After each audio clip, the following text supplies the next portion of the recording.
We'll look at Mercury in Cancer, Leo and Virgo a little bit later on. We've got a very special guest with us tonight, Peter Clifford. Hello, Pete. Hi there, how are you? Welcome to our show. Thank you. In a nutshell, you are a ghostbuster. Yeah, well, we do spirit rescue, ghost busting. Basically, I specialise in dark tourism, which is taking people out in my minivan and conducting ghost tours, paranormal investigations. So basically educating the public on what a ghost is, why they're there, and maybe how to get rid of them. I've got to say, I was really curious when I read that dark tourism. We've got some information there on the screen about paranormal tours. How did that come about? That's really quite catchy. Look, basically back in '99, my mum was diagnosed with terminal cancer, and that basically gave me a life change and sort of gave me a slap in the face and thought, hang on, working 90 hours a week, big job, big money, but no family life. So my wife was doing a course with Rhonda Stewart Garfield, and I went along one night to do some meditation to relax myself and to get out of that mode of being in the carer. Yes. And I found it really helped, and I completed that 2-year course, which was basically energy work, higher self-connection. So lots of healing, lots of meditation. Rhonda was great. I worked with her years ago.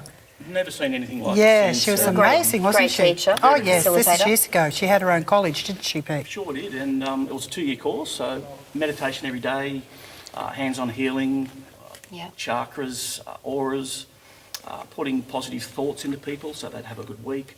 So I really like the energy work, so I'm sort of an energy worker, but specialising in the dark tourism bit, and that's how I got started. So yeah, take people out and educate them and also entertain them at the same time. Did you find you found your role? This is your role. This is what you're meant to be doing. Well, look, if I went back and looked at the books I had from a teenager, they're all on UFOs, pyramids, ghosts, mysteries. It was calling you. And I'm thinking, look at all these books I've got. Where'd they come from? Yeah. So it was in me, but I got caught up in construction work and went for the money and the work, and I really love that. But this feels like this is more my passion. When you were a child, did you ever see or sense ghosts or paranormal activity? Did you find yourself fascinated at an early age with this? For sure. Look, we lived in a house up in the Blue Mountains. We had several ghosts in the old house. It was a very dodgy old building, half falling down.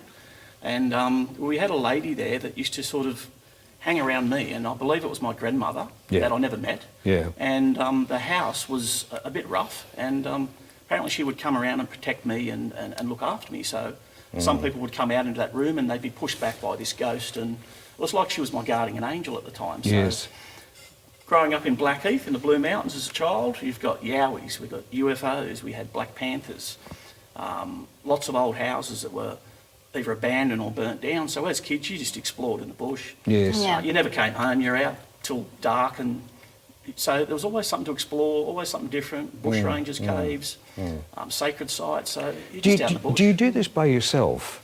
I do the tour by myself, but when I do the special events, sometimes Kerry comes along, and Kerry will have her show. So we combine the mediumship show with a ghost tour. I also got a friend called John and Jacob, and they're the science guys and the gadgets. They bring all their homemade gear. John's like a science man.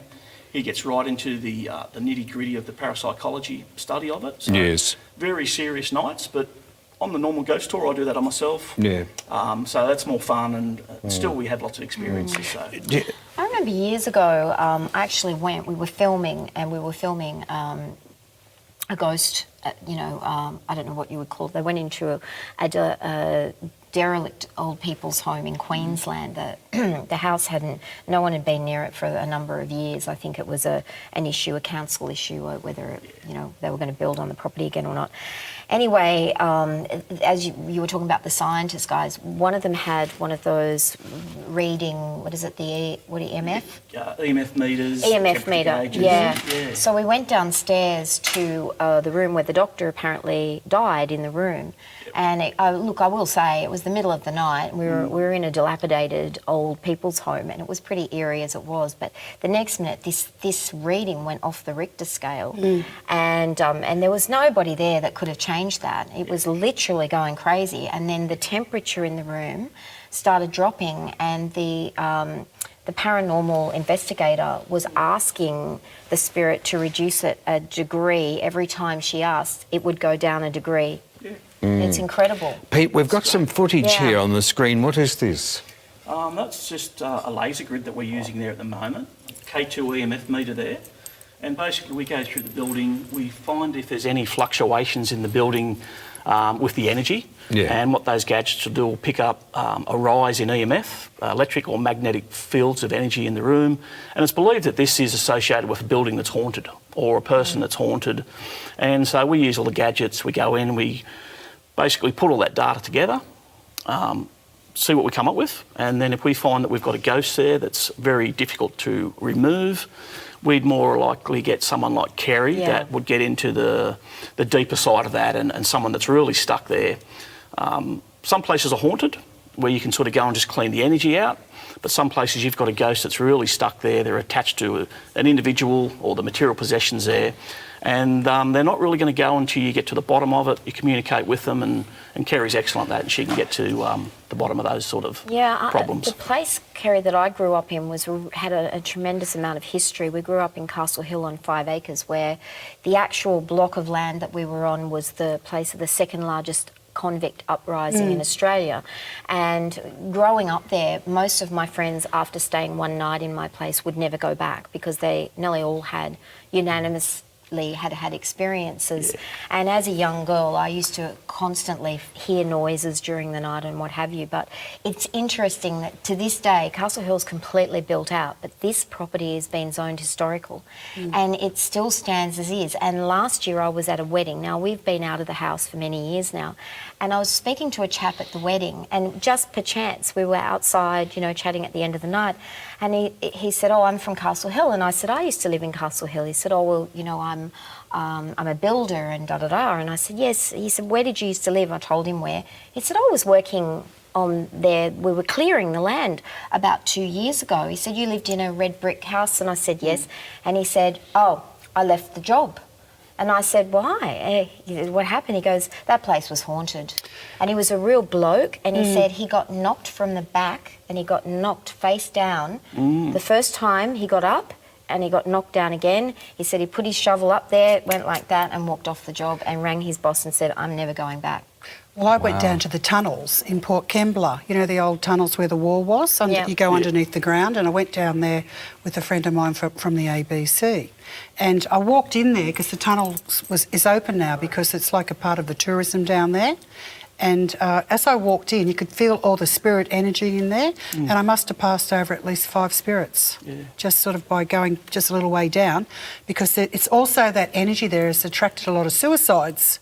So you've got the residual energy from the war, then you've got the leftover soldiers or, you know, the war people there, and then you've got the locals, because there's been a lot of people who suicide or drug addicts seem to be attracted to that area for some reason. This is very dark and very, very heavy. So it was awful energy. Yeah. But I managed to cross about 5 over, but it'd be a very interesting place to go and have a good look. Not always a comfortable experience, though, Peter. You had a violent situation happen to you, I believe.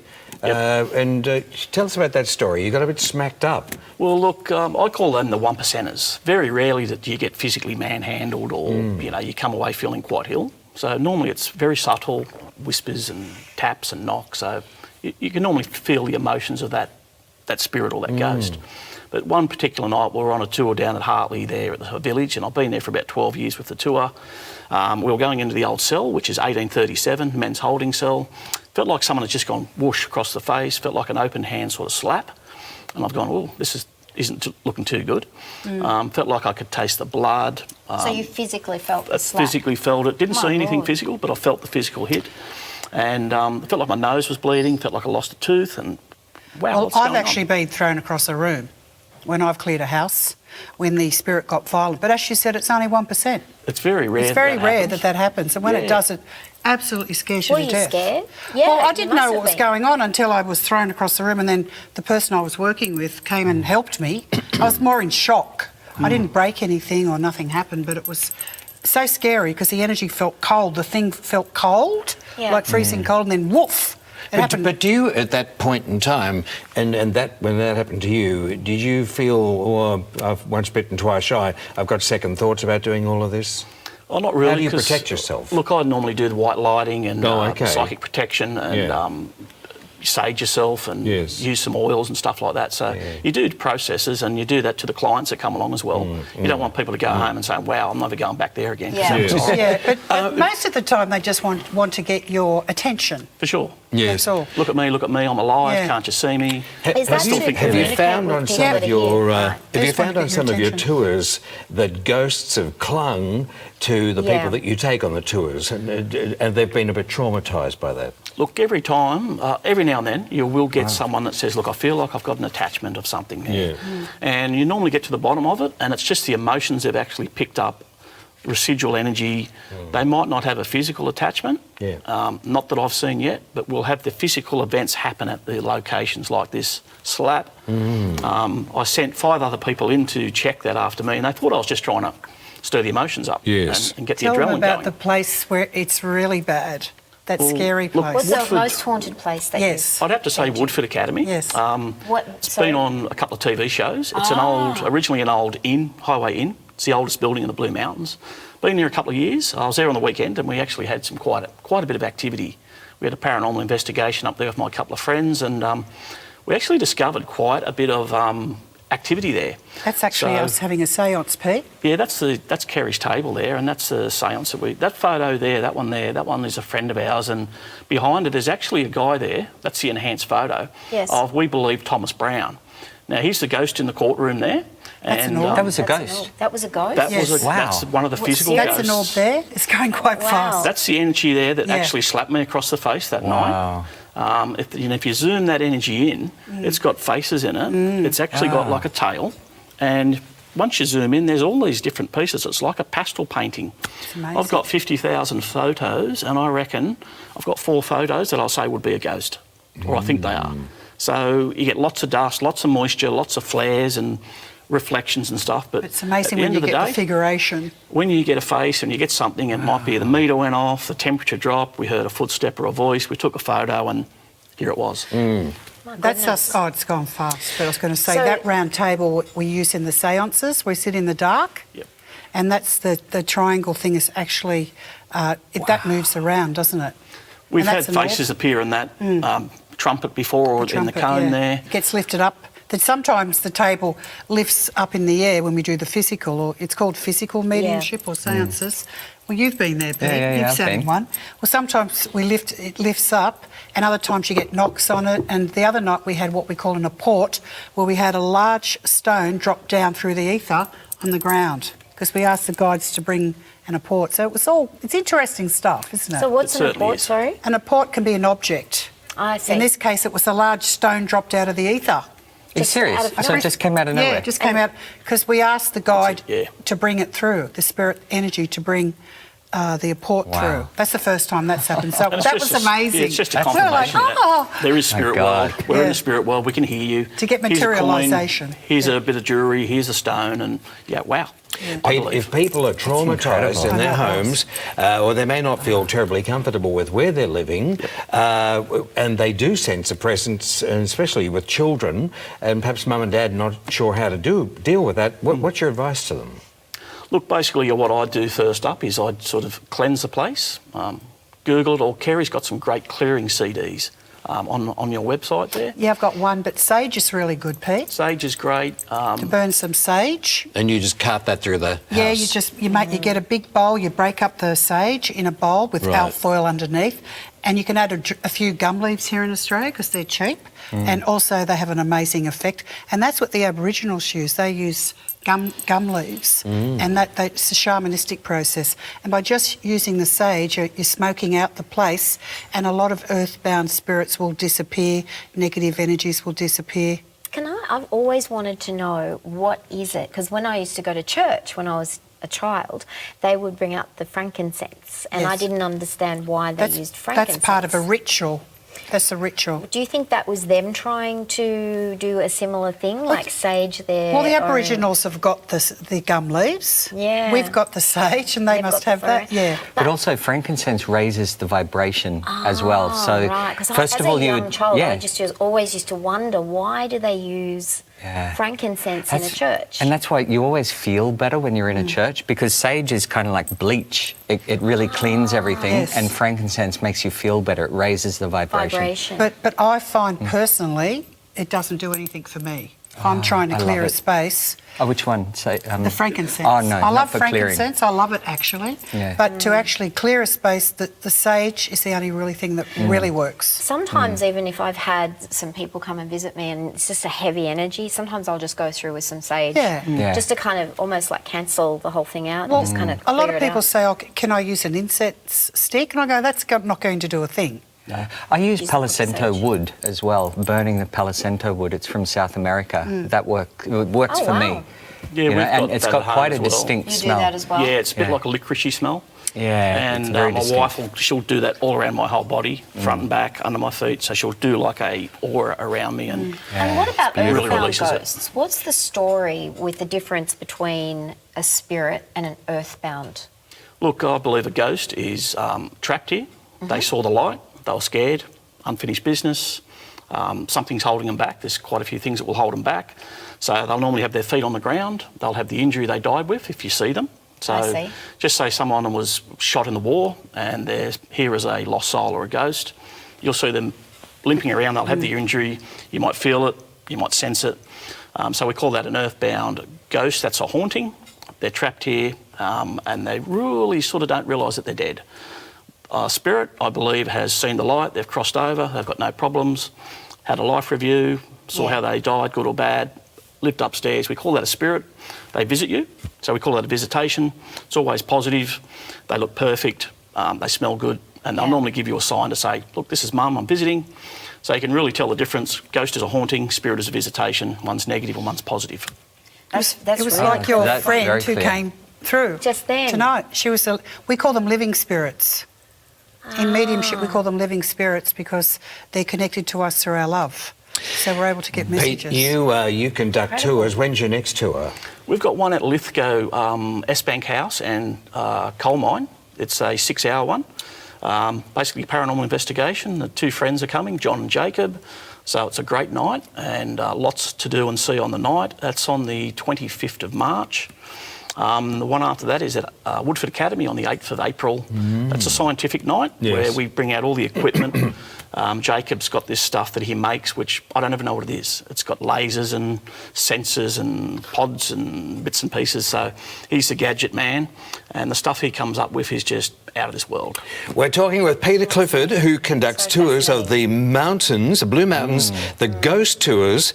If you'd like to find out more details, they're on the website there, on our website, allaboutyoutaus.com. I think it's been a very fascinating conversation. Pete, Right. thank you And very just much for coming in. Final question on that.